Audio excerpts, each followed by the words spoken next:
occupational therapist, lecturer and researcher in the field of pediatric rehabilitation. She was born in Ljubljana, Slovenia, and worked as a lecturer at the University of Ljubljana. She graduated with the European Master of Science in Occupational Therapy in 2011.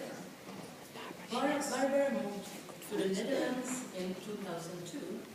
She has worked for the South University as a senior lecturer in the Department of Occupational Therapy and as a researcher at the Center of Research in Anatomy and Participation. Barbara's PhD research pertains to exploring and understanding the elements of parents in changement and social participation of children with disability. This research emphasizes the importance and learning to experience the needs of client groups in collaboration with them in designing child and family-centered interventions. Welcome, Barbara. The floor is yours.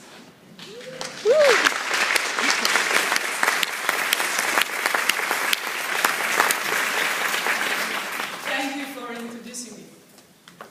Dear organizing committee, dear ladies and gentlemen, it is a great honor and a pleasure to be able to speak here at 9th European Congress of Occupational Therapists held in Stockholm, one of my favorite European cities. How I'm connected to the topic of this lecture, to social participation. Social participation is the main goal of several projects that I'm currently involved in, though my interest in social participation started quite some time ago. In the early 90s, I combined teaching with working one day in primary healthcare in Slovenia. One occasion opened my eyes. The parents of a boy with hemiparesis came to me and asked him to help them, to support them, to get him into regular education. I thought, quite a challenge. I put my time and energy to arranging an ideal wheelchair in which their child would sit perfectly and not move too much. As a traditional boba therapist, I thought, I'm able to convince them that's the right choice. A few months later, a mother came to me and said, you know, Barbara, can we give you back this wheelchair? My son doesn't want to sit in it, and the kids are laughing at him, and we have to carry it up to the second floor every day. It just doesn't work for us. Nowadays, I suppose I would act differently, but we will revise this story later. Now, I would like to share with you some thoughts about social participation, the impact of the societal changes on it, and what it means for occupational therapy research, practice, and education. Let's first look at the concept of social participation. Participation, involvement in life situations, is an important outcome for occupational therapy.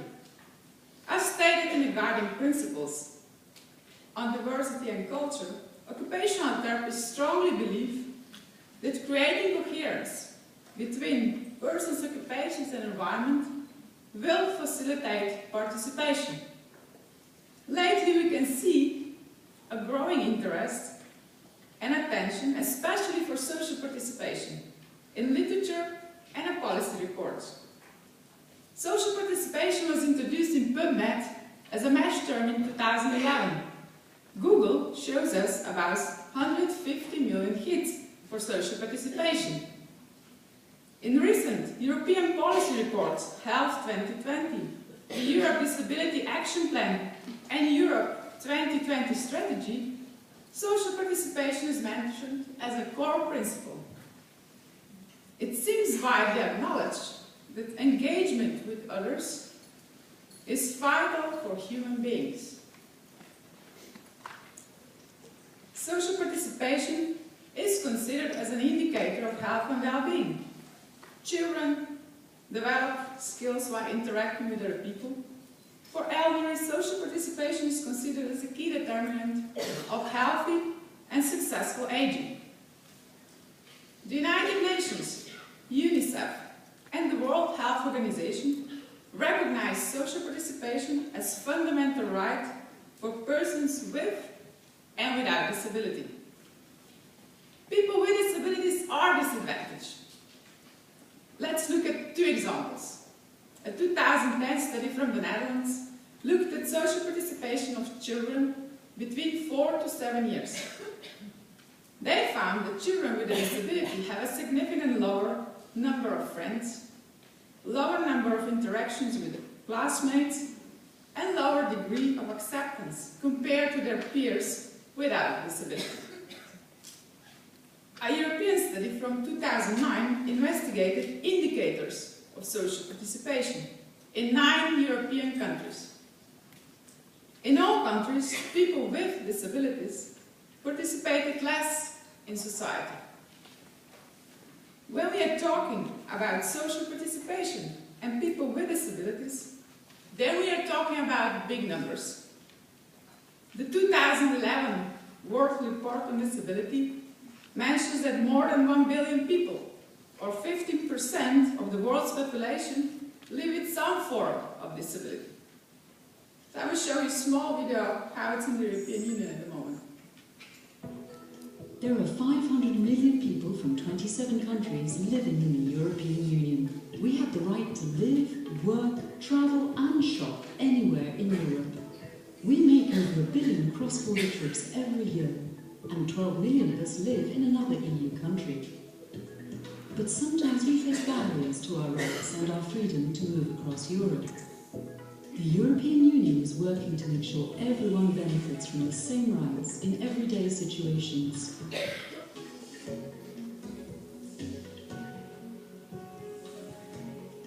One in 6 Europeans have a disability of some sort.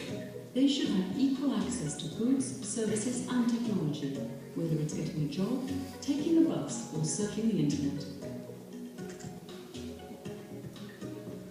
With a population of 10 to 12 million, the Roma are the biggest ethnic minority in Europe. As EU citizens, they have the same rights as everyone else, without having to face discrimination or exclusion. As a European citizen, your rights are protected at home, abroad and online. To summarize, social participation is an important topic for people with and without disabilities, receiving much attention in recent policy reports. There are You know, technology is not always... 500 million people from 20... Okay, then this way. Nevertheless, its meaning might differ for each person. And in Europe, it is always fun to consider how culture and context influence what people do. In 2010, European Centre for Social Welfare Policy and Research looked at type and amount of social contacts in European countries. Probably not a surprise that Mediterranean countries tend to be among the most active in social contacts, especially Cyprus, Portugal and Greece, where about 40% of people meet their relatives on a daily basis. On the opposite, only 5 to 9% of people from Baltic states, the Netherlands, Poland and Sweden meet their relatives every day.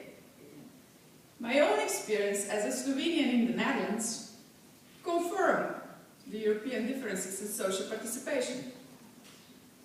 Slovenian elderly seems to visit each other on a regular basis, without making any appointment. For example, my parents will immediately drop everything what they're working on if someone comes by. In my experience, the Dutch elderly to be less spontaneous in visiting each other. Making an appointment seems to be very important, and not to disturb each other's daily routines. Maybe a difference between a country where collectivism is important and a country where individualism is highly rated. Did you maybe experience any cultural cultural differences here during this COTEC Congress? Yeah, you see. As social participation is so important and extensively used in literature, it should be well defined, so that we all have the same understanding of the concept. Discussions about what is social participation and how it needs to be defined started in the early 60s, but no consensus was reached. The introduction of the ICF in 2001 had a major impact on the concept of participation in healthcare. However, no specific definition was given to social participation, so the debate is continuing. In 2010, Levasseur and colleagues concluded, after reviewing many definitions on social participation in elderly literature, that social participation is a person's involvement in activities that provides interaction with others in the society or a community. We can see that description adds interaction with others to the ICF definition of participation. Being so close to each other makes you wonder whether social participation and participation are distinct concepts. Are any social and non-social activities? Many activities can be done as a preparation. However, partly these activities might be preparatory for social participation. It will probably depend on the goal of the activity. For this keynote speech, I would like to use the definition provided by Levasseur and colleagues, saying that social participation is one person's engagement in life, engagement in activities that provide interaction with others on a regular basis in the community to accomplish personal or professional goals. Further, Levasseur and colleagues proposed taxonomy for social activities based on the level of the involvement with others and the goals of these activities. First level is doing activity in preparation to connect with other people. An example would be reading a policy report to prepare for a meeting at your work. The second level is being surrounded with others. For instance, sitting in a metro or a train to get to your work. The third level is interacting with others without social physical contact. For example, interacting through LinkedIn or Twitter. Level 4 is doing activity with others, like joining a golf training for seniors. A fifth level is helping others, like taking care of a child. And the sixth level is contributing to a community, like being an active member of client organization or political party.